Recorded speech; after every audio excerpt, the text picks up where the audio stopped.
बिहार का दानापुर गांव। मुखिया की बेटी कमलेश्वरी की हल्दी की रस्म चल रही थी। कमलेश्वरी अपने माता पिता की इकलौती बेटी थी। बहुत लाड प्यार से पाला था उसे मुखिया ने। बेटी बड़े घर में जाकर राज करे, यही इच्छा मन में दबाकर वो अपनी बेटी के रिश्ते की बात एक बहुत बड़े घराने में चलाता है। कमला की सुंदरता पर मोहित होकर किसी जमाने में जमींदार रहे अखिलेश बाबू अपने बेटे कुलदीप के लिए कमला को पसंद कर लेते हैं। फुलवा, ये ले, ये हल्दी उपटन और पानी बेटिया के ससुराल से आया है। जल्दी से इसे हल्दी में मिला, फिर रस्म शुरू करते हैं। काकी की बात सुनकर कमलेश्वरी की माँ फुलवा जाकर बिटिया के ससुराल से आई शगुन की हल्दी घोल कर ले आती है। चारों ओर चहल पहल थी। ढोलक की थाप पर औरतें मंगल गीत गा रही थी। जैसे ही हल्दी की रस्म शुरू होती है, कमलेश्वरी जोर जोर से चीखने लगती है।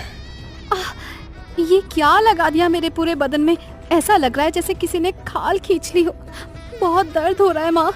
कमलेश्वरी के जोर जोर से चिल्लाने पर उसको हल्दी लगा रही औरतें उसे ले जाकर पानी से उसका सारा शरीर धोने लगती हैं।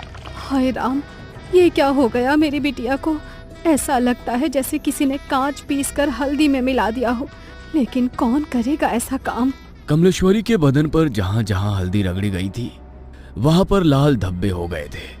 दर्द से दुल्हन बुरी तरह छटपटा रही थी और उसकी माँ और बड़ी माँ उसके घावों पर मलहम लगा रही थी।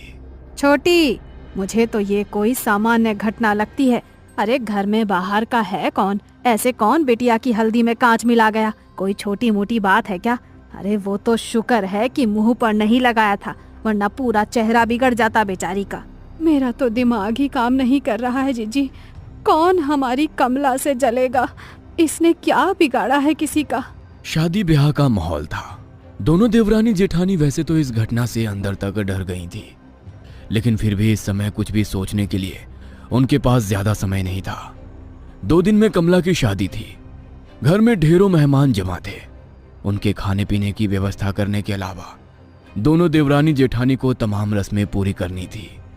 इसलिए इस बात को यहीं दबाकर वो शादी की तैयारियों में जुट जाती हैं।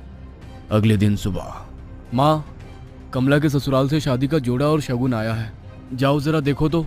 एक बड़ी सी गाड़ी से 2 नौकर जैसे दिखने वाले आदमी गाड़ी से नीचे उतरते हैं और बड़े से थाल में लाल रंग के कपड़े से ढका हुआ शादी का शाही जोड़ा और गहने कमला की माँ फुलवा को सौंप देते हैं। बड़ी माँ ने संदेश भिजवाया है, शाम के समय दुल्हन को यही खानदानी जोड़ा और गहने पहनकर तैयार होना है। और हाँ, उन्होंने खास एक बात का ख्याल रखने के लिए हिदायत दी है कि इस जोड़े पर किसी की भी बुरी नजर ना पड़ने पाए। वो काली नजर और अपशगुन जैसी बातों पे बहुत यकीन करती हैं, इसलिए खास तौर पर इस जोड़े को एहतियात से रखने को कहा है। आप फिक्र ना करें, कमला और उसका ये जोड़ा अगले 2 दिनों के लिए हमारी अमानत है। हम पूरा ख्याल रखेंगे। फुलवा वो बड़ा सा थाल लेकर तेज कदमों से अपने कमरे में जाती है और एक बड़े से संदूक को खोलकर पूरा थाल ऐसे ही उसमें रख देती है। पूरा दिन शादी का भाग दौड़ में बिताने के कारण फुलवा को याद ही नहीं था कि उसने कमला को उसके ससुराल से आया जोड़ा दिखाया ही नहीं है। अगले दिन दोपहर 4 बजे, फुलवा, अरे कमला को तैयार करने का समय हो गया है। इसके ससुराल से जोड़ा आया था ना, कहाँ रखवाई हो? जाओ ले आओ। चूड़ी पहनाकर हम शगुन कर देते हैं, उसके बाद इसकी सहेलियां मिलकर उसको सजा देंगी। मेरे तो ध्यान से ही उतर गया है जीजी। एक बार खोलकर देखा भी नहीं मैंने कि उन्होंने क्या क्या सामान भिजवाया है। फुलवा तेजी से पल्लू अपनी कमर में खोसते हुए अपने कमरे में जाती है और संदूक खोलकर वो थाल लेकर सीधा कमला के कमरे में पहुंचती है। ए छोटी, ये क्या भिजवाया है इसके ससुराल वालों ने? अरे दिमाग तो ठिकाने पर है। ये लाल रंग के शगुन के जोड़े के साथ काले रंग की चूड़ियां कौन भिजवाता है? अरे ये तो अपशगुन होता है। कहने को तो इतने बड़े लोग हैं, लेकिन क्या यही समझदारी है इन ऊंची हवेली वालों की? अरे नई दुल्हन को काली चूड़ियां कौन पहनाता है भला? हाँ जीजी, ये सब मैं क्या जानूं। अब इसके ससुराल से आया है तो मैंने तो ऐसे का ऐसा ही उठाकर संदूक में बंद कर दिया था जीजी। अब हो सकता है बड़े लोग हैं, उनके कुल में कोई परंपरा हो नई दुल्हन को काली चूड़ी पहनाने की। अरे आधी जिंदगी बीत गई है हमारी, हमने तो कभी नहीं देखा कि किसी दुल्हन के लिए ससुराल से काले रंग का जोड़ा या चूड़ियां आई हो। अरे शादी सिर्फ उनकी बहू की नहीं हो रही, अरे हमारी बिटिया की भी हो रही है। मैं तो कहती हूँ कि काली चूड़ी को हटा दे और लाल चूड़ी पहनाई से सुहाग जोड़े के साथ। अरे नहीं जीजी, वो जो नौकर आए थे ना इस जोड़े के साथ, वो खास तौर पर कह गए थे जोड़ा पहनाकर तैयार करना है। कमला की माँ की बात सुनकर उसकी जेठानी कमला के हाथों में वही काली चूड़ियां पहना देती है। कमला के ससुराल से आया हुआ लहंगा बहुत ही शानदार था। लहंगे को देखकर ऐसा लगता था जैसे किसी रानी महारानी की पोशाक हो। जैसे ही कमला की सहेलियां दुपट्टा कमला को पहनाने लगती हैं, तभी एक सहेली जोर से चीखती है और वो 2 कदम पीछे हट जाती है। क्या हुआ मीना, तू चिल्लाई क्यों? क्या हुआ मीना, तू चिल्लाई क्यों? ये देख, तेरे दुपट्टे का एक कोना गायब है। देख, तेरे दुपट्टे का एक कोना गायब है। ऐसा कौन करता है? इस तरह का कटा फटा लहंगा दुल्हन को कौन भिजवाता है? कमला की सहेली की चीख सुनकर फुलवा एक बार फिर दौड़ते हुए बेटी कमला के कमरे में आती है और जैसे ही वो दुपट्टे का कटा हुआ कोना देखती है, अपना माथा पकड़ लेती है। हाय राम, ये क्या अपशगुन हुए जा रहे हैं? मुझे तो समझ ही नहीं आ रहा। भगवान, ऐसी क्या भूल हो गई है हमसे? पता नहीं इस कमला का ब्याह शांति से निपटेगा या नहीं। अरे माँ, जाने दो ना, जिसने सिला है उसी से गलती से कट गया होगा। और ये माधुरी है ना, ये ऐसे पहनाएगी कि ये हिस्सा नजर ही नहीं आएगा। बेटा गलती से कटता तो ऐसे ना कटता। तेरा दुपट्टा देखकर साफ समझ में आ रहा है कि किसी ने जानबूझकर इसका एक दुपट्टा काट कर निकाला है। अरे माँ जी, ऐसा क्यों करेंगी? और ऐसा तो हो नहीं सकता कि यहाँ भेजने से पहले उन्होंने लहंगा देखा ना हो। जरूर दर्जी से गलती से कट गया होगा। फुलवा अपने पति के पास जाकर, ए जी, सुनिए ना, कुछ तो अपशगुन हो रहा है, कुछ तो है जो ठीक नहीं है। हम ये शादी करके ठीक तो कर रहे हैं ना? बार बार ऐसे संकेत मिल रहे हैं कि कुछ अनहोनी होने वाली है। अरे तुम औरतें बस शगुन अपशगुन ही करती रहो हर समय। इतने बड़े घर का रिश्ता ढूंढ कर लाया तेरी बेटी के लिए। नौकर चाकर राजमहल सब है उनका। और क्या चाहिए तुझे? सारा जीवन दिया लेकर ढूंढोगी तब भी ऐसा लड़का नहीं पाओगी अपनी बेटी के लिए। हाँ। पति की गुस्से से भरी आवाज सुनकर फुलवा चुपचाप जाकर मंडप सजाने लगती है। जयमाल के लिए पूरी तैयारियां हो चुकी थी। कुलदीप आकर अपने स्थान पर बैठ गया था। दूसरी ओर से कमला को उसकी सहेलियां पकड़कर मंडप की ओर ले जा रही थी। कुछ पल पहले शर्म से लाल होता उसका चेहरा धीरे धीरे बदलने लगा था।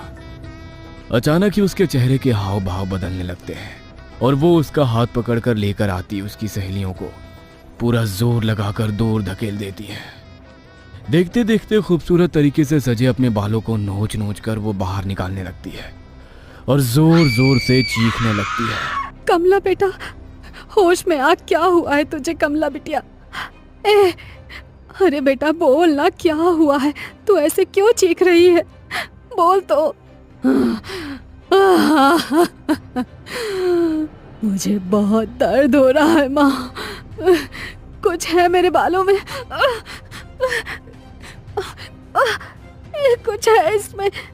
बेटी के इतना कहते ही उसकी माँ और बड़ी माँ तेजी से उसके बालों को खोलकर कुछ देखने लगती हैं। तभी बात गिरता है जिसे देखकर फुलवा की चीख निकल जाती है।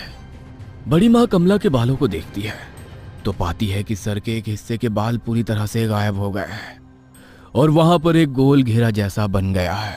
अरे ये कैसे हो सकता है? अरे ऐसे कैसे अपने बाल टूटकर जमीन पर गिर पड़ते हैं? किसी की काली नजर लगी है हमारी बच्ची की खुशियों को।